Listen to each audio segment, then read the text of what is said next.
أعضاء هذه المنظمة المتطرفة الحركة الماسونية بالحركة اليهودية، وأعلنوا أن الماسونيين الليبراليين واليهود هم شيء واحد، وضعوا بينهما إشارة المساواة. ولكن في الواقع لم يكن ثمة ما يجمع بين الطرفين، ولا يمكن أن يكون، وإلا لأمكن توجيه تهمة التورط في مؤامرة يهودية ماسونية عالمية إلى أي ماسوني في العالم، وضمن مؤسس حركة التحرر الوطني في الجزائر الأمير عبد القادر، فقد كان ماسونيا نشيطا، الأمر الذي كان معروفا عنه طيلة حياته.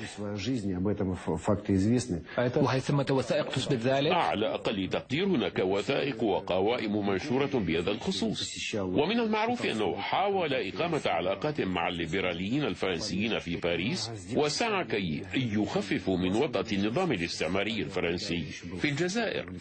لكن بعض المعلومات تشير إلى أنه كان عضوا في محفل الإسكندرية الماسوني عندما كان في المنفى. وهل كانت هناك شخصيات أخرى بحجمه من العرب والمسلمين من الماسونيين؟ لا شك في ذلك، لكن يجب دراسة الأرشيفات. أنا متخصص بالماسونية الروسية أساسا.